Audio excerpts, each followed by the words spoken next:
नमस्कार दोस्तों, विहंगम दर्शनम पर आप सभी का स्वागत है। आज जिस कहानी के साथ मैं यहाँ उपस्थित हूँ, महादेवी वर्मा की प्रसिद्ध कहानी अलोपी उसका शीर्षक है। अंध अलोपी के घटना शून्य जीवन में उपयोगिता का एक भी परमाणु है या नहीं, इसकी खोज कोई तत्व वैज्ञानिक ही कर सकेगा। मुझे तो उसकी कथा आंसू भरी दृष्टि की छाया में कांपते हुए दुख गीत की एक कड़ी सी लगती रही है। मैंने उसे कब देखा, ये कहानी भी उसी के समान अपनी विचित्रता में करुण है। वैशाख नए गायक के समान अपनी अग्नि वीणा पर एक से एक लंबा आलाप लेकर संसार को विस्मित कर देना चाहता था। मेरा छोटा सा घर गर्मी की दृष्टि से कुम्हार का देहाती आवां बन रहा था और हवा से खुलते बंद होते खिड़की दरवाजों के कोलाहल के कारण आधुनिक कारखाने की भ्रांति उत्पन्न करता था। मैं इस मुखर ज्वाला के उपयुक्त ही काम कर रही थी, अर्थात उत्तर पुस्तकों में अंधाधुन भरे ज्ञान अज्ञान की राशि को विवेक में तपा तपा कर ज्ञान कणों का मूल्य निश्चित कर रही थी। हम लोग भी कैसे विचित्र हैं। जब बर्फ, खस की टाटी, बिजली के पंखे आदि अनेक कृत्रिम उपचारों से भी हम अपनी बुद्धि का पिघलना नहीं रोक सकते, तब दूसरों के ज्ञान की परीक्षा लेने बैठे हैं। यदि मस्तिष्क ठीक स्थिति में हो तो कदाचित हम न्याय के लिए ऐसे अनन्यपरायण हो ही न सकें। तीसरा पहर थके यात्री के समान मानो ठहर ठहर कर बड़ा चला आ रहा था और मेरे हाथ तथा दृष्टि में पृष्ठों पर दौड़ने की प्रतियोगिता चल रही थी। ऐसे अवसर पर किसी का भी आना हमारी अधीरता में झल्लाहट का पुट मिला देता है। उस पर यदि आगंतुक के कंठ स्वर में हमें उसके भिखारीपन का आभास मिल गया हो, तब तो कहना ही क्या। नौकर चाकर सब अपनी अपनी कोठरियों के अस्वाभाविक अंधकार को और भी सघन करके स्वेच्छा से उलूक होने का सुख भोग रहे हैं। सोचा न उठूं, पुकारने वाले को असमय आने का दंड सहना चाहिए। परंतु भिखारी के संबंध में मेरे संस्कार कुछ ऐसे ही तर्कहीनता तक पहुंच चुके हैं जहां से अंधविश्वास की सीमा रेखा दूर नहीं रह जाती। बचपन से बड़े होने तक माँ न जाने कितनी व्याख्या उपव्याख्यानों के साथ इस व्यवहार सूत्र को समझाती रही है कि हमारी शिष्टता की परीक्षा तब नहीं हो सकती जब कोई बड़ा अतिथि हमें अपनी कृपा का दान देने घर में आता है, वरन उस समय होती है जब कोई भूला भटका भिखारी द्वार पर खड़ा होकर हमारी दया के कण के लिए हाथ फैला देता है। माँ के जीवन काल में ऐसे अनेक अवसर आए होंगे जब मुझे सीखा हुआ पाठ स्मरण नहीं रहा, पर जब से अप्रसन्न होने की सीमा के पार पहुँच चुकी हूँ, तब से मुझे भूला हुआ भी सारी सूक्ष्म व्याख्याओं के साथ याद रहने लगा है। भिखारी की आवश्यकता से अधिक मुझे अपनी शिष्टता की परीक्षा का ध्यान था। निरुपाय उठना पड़ा। कई बार पुकारने के उपरांत पुकारने वाली मूर्तियां पत्तों में दरिद्र नींव ही से छाया याचना करने चल पड़ी थीं। ए ओ आदि अपरिचय बोधक संज्ञा में अपना आमंत्रण पहचान कर जब वे लौटी, तब उनके प्रति पग पर मेरा कौतूहल पैर बढ़ाने लगा। चर्म के आवरण में से अपना विद्रोह प्रकट करने वाले अस्थि पंजर के लिए फटे लंबे कुर्ते को दोहरा कारागार बनाए 6-7 वर्ष का बालक लाठी को एक ओर से थामे आगे आगे आ रहा था और ऊंची धोती और मेली बंडी में अपने कंकाल को यथासंभव मुक्ति दिए एक अंधा लाठी के दूसरे छोर के सहारे टटोल टटोल कर बढ़ते हुए पैरों से उसका अनुसरण कर रहा था। खेत में लकड़ी पर औंधाई हुई मटकी जैसे सिर को हिलाते हुए प्रौढ़ बालक ने वृद्ध युवक को आगे कर न जाने क्या बताया, पर जब उसने ऊपर मुख उठाकर नमस्कार किया, तब ऐसा जान पड़ा मानो नमस्कार का लक्ष्य खजूर का पेड़ है। जीवन में पहली बार मेरा मन प्रश्न के उपयुक्त शब्दों की खोज में भटक कर उस नेत्रहीन के सामने मूक सा रह गया। धूल के रंग के कपड़े और धूल भरे पैर तो थे ही, उस पर उसके छोटे छोटे बालों, चपटे से माथे, शिथिल पलकों की विरल बरूनियों, बिखरी सी भौं, सूखे पतले होठों और कुछ ऊपर उठी हुई ठुड्डी पर राह की गर्द की एक परत इस तरह जम गई थी कि वह आधे सूखे क्ले मॉडल के अतिरिक्त और कुछ लगता ही न था। दृष्टि के आलोक से शून्य छोटी छोटी आंखें कच्चे कांच की मेली गोलियों के समान चमकहीन थीं, जिनसे उस शरीर की निर्जीव मूर्तिमत्ता की भ्रांति और भी गहरी हो जाती थी। कदाचित इसी कारण उसके कंठ स्वर ने मुझे अज्ञात भाव से चौंका दिया। इस वर्ष का जीवन खुली पुस्तक जैसा रहता है, अतः महान ही नहीं तुच्छतम आवश्यकता के अवसर पर भी उसकी कथा आदि से अंत तक सुना देना सहज हो जाता है। इसके विपरीत हमारा जटिल से जटिलतम होता हुआ अंतर जगत और कृत्रिम बनता हुआ जीवन ऐसी स्थिति उत्पन्न किए बिना नहीं रहता जिसमें बाहर के बगुलेपन को भीतर की सड़ी गली मछलियों से सफेदी मिलने लगती है। इसी से हमारी तारतम्यहीन कथा अधिकाधिक अकथनीय बनती जाती है और सुख दुख की सरल मार्मिकता निर्जीव होने लगती है। हम सहज भाव से अपनी उलझी कहानी कह नहीं सकते, अतः जब कहने बैठते हैं तब कल्पना का एक एक तार सत्य हो अनेक झंकारों की भ्रांति उत्पन्न करके उसे और अधिक उलझाने लगता है। अंधे अलोपी की कथा में न मनोवैज्ञानिक गुत्थियां हाथ लगी और न समस्याओं की भूल भुलैया प्राप्त हुई।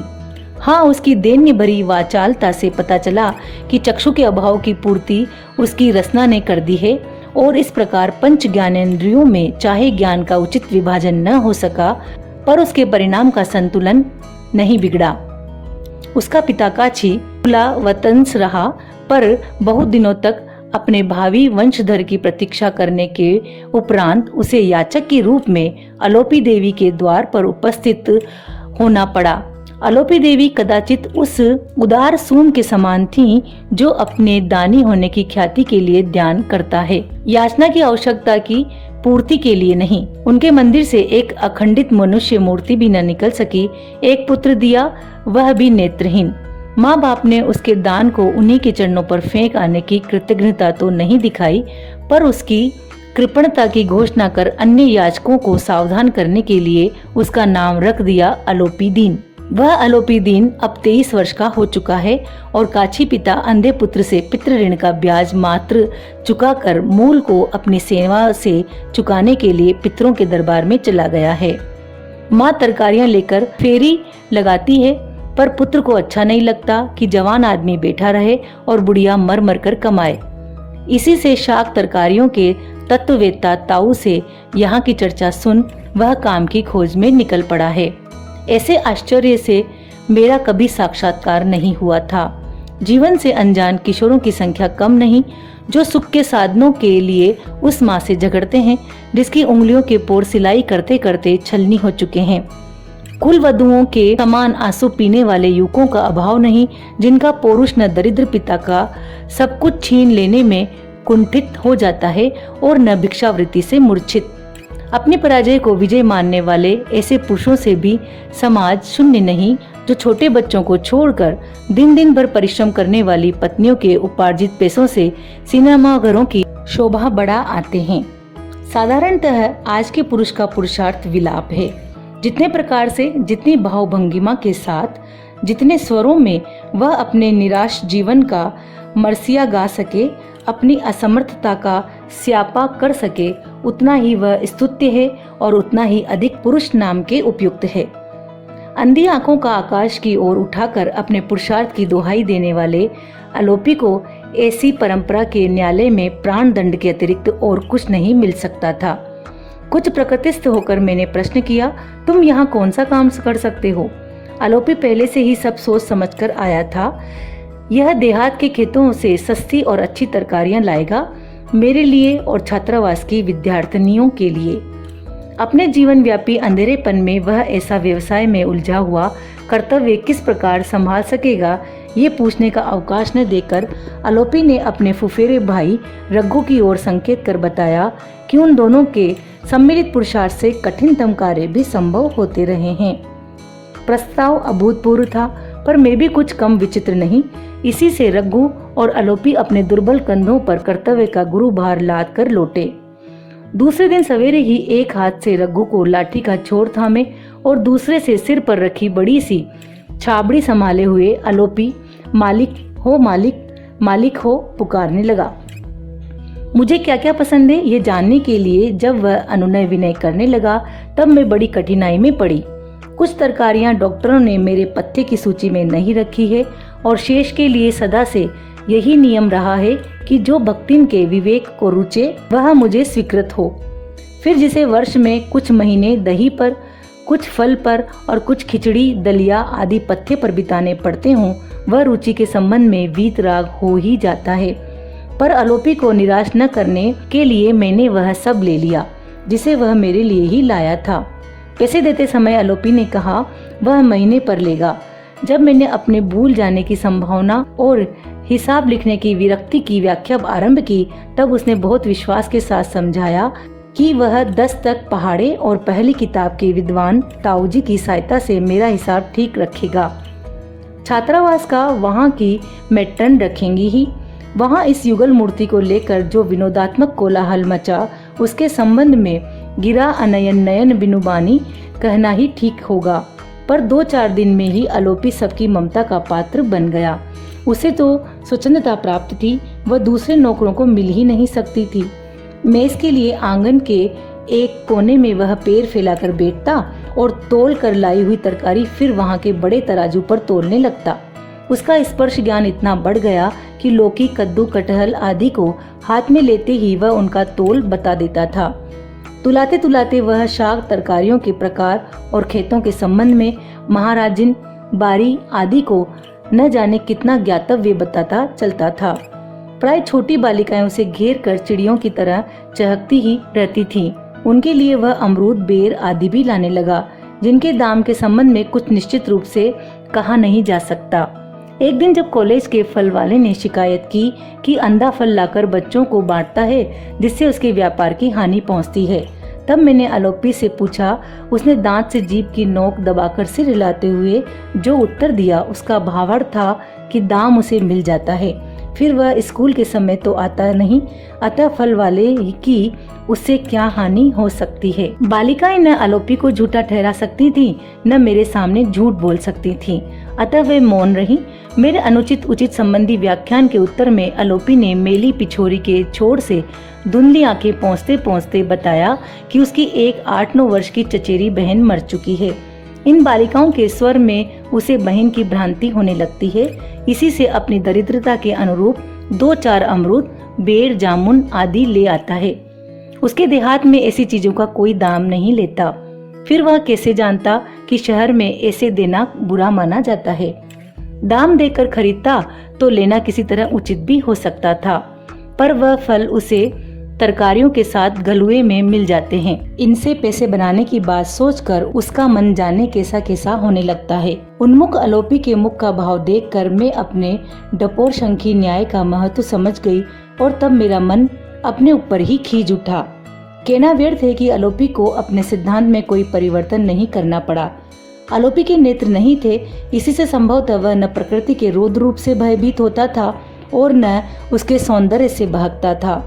मूसलाधार वृष्टि जब बर्फ के तूफान की भ्रांति उत्पन्न करती, बिजली जब लपटों के फव्वारे जैसी लगती और बादलों के गर्जन में जब पर्वतों के बोलने का आभास मिलता, तब रघु तो चलते चलते बाहर से आंखें छिपा लेता, पर भीगे चितड़े के गुड्डे के समान आलोपी नाक की नोक से चूते हुए पानी की चिंता न कर भीगी उंगलियों से फिसलती लाठी थामे और हरे खेत के खंड जैसी छाबड़ी संभाले इस तरह पांव रखता मानो उन्हें आज ही पृथ्वी का पूरा परिचय प्राप्त करना है। एक बार भी कीचड़ में पैर पड़ जाने पर रघु की खैर न थी, क्योंकि आलोपी आंख वाले के पथ प्रदर्शन में ऐसी भूल अक्षम्य समझता था। जब शीतल बर्फीले तारों का व्यू सा रच देती और पक्षाघात की सांस जैसी हवा बहती, तब रघु पतले कुर्ते में मिर्गी के रोगी के समान हिलता और दांत बजाता चलता। पर आलोपी सारी शक्ति से ठिठुरे होठों के कपाट बंद किए और सर्दी से नीले नाखून और ऐठी उंगलियों वाले पैरों को तोल तोल कर रखता हुआ आता। ग्रीष्म में जब धूल ऐसी जान पड़ती मानो कोई पृथ्वी को पीस पीस कर उड़ाए दे रहा है और लू जलते हुए व्यक्ति की तरह चित्कार करती हुई इस कोने से उस कोने में दौड़ती फिरती, तब हाथ में आंखों पर ओट किए हुए रघु के जल्दी जल्दी उठते हुए पैर मुझे भाड़ में नाचते हुए दानों का स्मरण दिलाते थे। पर आलोपी पलके मूंद कर आंखों के अंधकार को भीतर ही बंदी बना हुआ अपने हर पग को इतनी धीरता से जलती धरती पर रखता था मानो उसके हृदय का ताप नापता हो। बसंत हो या होली, दशहरा हो या दिवाली, आलोपी के नियम में कोई व्यतिक्रम नहीं देखा गया। एक बार जब अपनी लंबी अकर्मण्यता पर लज्जित हमारे हिंदू मुस्लिम भाई वीरता की प्रतियोगिता में सक्रिय भाग ले रहे थे, तब आलोपी पहले से दुगनी बड़ी डलिया में न जाने क्या क्या भरे और एक बड़ी गठरी रघु की पीठ पर भी लादे सुनसान रास्ते से आ पहुंचा। उसके दुस्साहस ने मुझे विस्मित न करके क्रोधित कर दिया।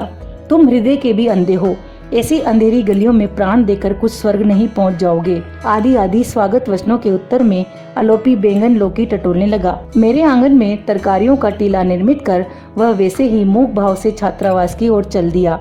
वहां से लौटकर जब वह सूखी आंखें पोंछता और ठिठुरता सा सामने आ खड़ा हुआ, तब मेरा क्रोध बरसकर मिट चुका था और मन में ममता की सजलता व्याप्त थी। मेरे कंठ में आश्वासन का स्वर पहचान कर उसने रुक रुक कर बताया कि वह 2 दिन के लिए तरकारियां ले आया है। मैट्रन से उसे ज्ञात हो गया था कि उनके भंडार घर के अचार समाप्त हो चुके हैं और बड़ियों में फफूंदी लग गई हैं। केवल दाल से तो आलोपी जैसे व्यक्ति ही रोटी खा सकते हैं। अतः यह देहात से यह सब खरीद कर बेचता यहाँ आ पहुँचा। उस बिना आँखों वाले आदमी को कौन सताएगा, पर जब मेरी आज्ञा नहीं है तब वह घर से बाहर पैर नहीं रख सकता। अब 2 दिन के लिए चिंता नहीं, फिर तब तक ये झगड़ा समाप्त हो ही जाएगा। आलोपी को ऐसे समय भी रोक रखना संभव नहीं हो सका, क्योंकि बूढ़ी माँ की रक्षा का भार उस पर था। मैं बरामदे में हूँ या नहीं यह आलोपी देख न सकता था, पर ऐसा कभी नहीं हुआ कि उसने आते जाते उस दिशा में नमस्कार न कर लिया हो। अनेक बार मैंने खाली डालियों के साथ नीम के नीचे बैठे आलोपी को भक्ति से बहुत मनोयोग पूर्वक बातें करते देखा था। वार्तालाप का विषय भी कम महत्वपूर्ण नहीं रहता था। मुझे करेला अच्छा लगता है या कटहल, कचनार की कली पसंद है या सहजन की फली, मेथी का साग रुचिकर होता है या पालक का, मीठा नींबू लाभदायक है या संतरा, आदि प्रश्नों पर गंभीरता से वाद विवाद चलता। एक बार की घटना अपनी शुद्रता में भी मेरे लिए बहुत गुरु है। मैं ज्वर से पीड़ित थी। कई दिनों तक बरामदे को नमस्कार कर आलोपी ने रघु से कहा, जान पड़ता है इस बार गुरुजी बहुत गुस्सा हो गई हैं। पहले की तरह कुछ पूछती ही नहीं, पर जब उसे ज्ञात हुआ कि मैं बीमारी के कारण बाहर आ ही नहीं सकती, तब वह बहुत चिंतित हो उठा। दूसरे दिन संदेश मिला कि आलोपी मुझे देखने की आज्ञा चाहता है। उतने कष्ट के समय भी मुझे हंसी आए बिना न रह सकी। अंधा आलोपी असंख्य बार आज्ञा पाकर भी मुझे देखने में समर्थ कैसे हो सकता था, पर आलोपी भीतर आया और नमस्कार कर टटोलता टटोलता देहली के पास बैठ गया। फिर अपनी धुंधली शून्य आंखों की आर्द्रता वहां से पहुंचकर पिछोरी के एक छोर में लगी गांठ खोलते हुए उसने अपराधी की मुद्रा से बताया कि वह स्वयं जाकर आलोपी देवी की विभूति लाया है। एक चुटकी जीभ पर रख ली जाए और एक माथे पर लगा ली जाए तो सब रोग दोष दूर हो जाएगा। कहने की इच्छा हुई, जब देवी तुम्हारा ही पूरा न कर सकी तब मेरा क्या करेंगी, पर उनके वरदान की गंभीरता ने मुख से कुछ न निकलने दिया। आलोपी देवी की दिव्यता प्रमाणित करने के लिए आलोपी दान का कर्तव्य में वज्र और ममता में मोम के समान हृदय ही पर्याप्त होना चाहिए। उसके निकट जिसका परिचय स्वर समूह के अतिरिक्त और कुछ नहीं हो सकता, उस व्यक्ति के प्रति इतनी सहानुभूति भूलने की वस्तु नहीं। आलोपी को हमारे यहाँ आए 3रा वर्ष चल रहा था। उसका कुछ भरा हुआ सा कंकाल कुर्ते से सज गया, सिर पर जब तक साफा सुशोभित होने लगा और ऊंची धोती कुछ नीचे सरक आई। साधारणतः महीने में 70 रुपए से कुछ अधिक ही की शाक तरकारियां आती थी। दाम चुकाकर और रघु को कुछ देकर भी आलोपी के पास इतना बच रहता था जिससे वह सजलता व्याप्त थी, अपनी माँ के साथ सुख से रह सके।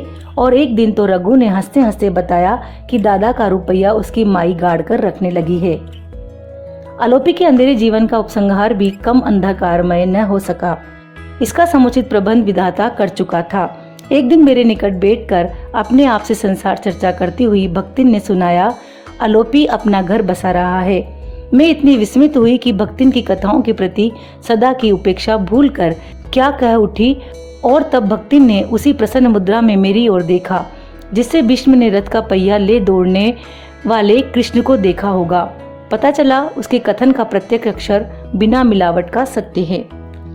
एक काछिन जो 2 पतियों को मुक्ति दे आई है, अंधे के लिए स्वर की रचना करना चाहती है, पर आलोपी की माँ अपने वरदान में मिले पुत्र को अब फिर दान में देना स्वीकार नहीं करती।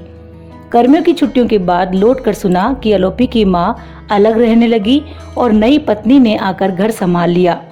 फिर एक बार उसे देखने का अवसर भी मिला। मझोले कद की सुगठित शरीर वाली प्रौढ़ा थी। देखने में साधारण सी लगी, पर उसके कंठ में ऐसा लोच और स्वर में ऐसा आत्मीयता भरा निमंत्रण था जो किसी को भी आकर्षित किए बिना नहीं रहता, और कुछ विशेष चमकदार आंखों में चालाकी के साथ साथ ऐसी कठोरता झलक जाती थी जो उस पर विश्वास करना असंभव नहीं तो कठिन अवश्य कर देती थी। आलोपी उसे कंठ स्वर से ही जानता था, इसी से कदाचित वह विश्वास कर सका। रघु घर का भेदिया था, इसी से सब जान गए कि उसकी नई भोजी को रुपए की चर्चा के अतिरिक्त और कोई चर्चा नहीं सुहाती। कभी वह जानना चाहती है कि आलोपी ने गाढ़े दिन के लिए कुछ बचा रखा है या नहीं। कभी पूछती है कि उसके पछेली और झुमके किस कोने में गाड़ कर रख दिए हैं। आलोपी इस ढहते हुए स्वर्ग में 6 महीने रह सका। फिर सुना कि उसकी चतुर पत्नी सब कुछ लेकर उसे माया पाश से सदा के लिए मुक्ति दे गई है। वह बेचारा तो कई दिन तक विश्वास ही न कर सका। खुद गड्ढे को टटोल टटोल कर देखता और फिर द्वार पर बैठकर उसकी प्रतीक्षा करने लगता है। जब परोपकारी पड़ोसियों ने उसके विश्वास की शिला को युक्तियों की एक से एक मर्मभेदी सुरंगों से उड़ा दिया, तब वह बीमार पड़ गया। पर निरंतर कर्मयोग से दीक्षित पुलिस को यह शुभ समाचार देने की चर्चा चलते ही वह प्रशांत निराशा भरी दृढ़ता से कहने लगता, अपनी स्त्री की हुलिया लिखवा कर पकड़ मंगवाना नीच का काम है। आलोपी कुछ अच्छा होने पर आने लगा, पर उसमें पहले जैसा जीवन नहीं रह गया था। पैर घसीट कर चलता था, हाथ से लाठी छूट छूट कर पड़ जाती।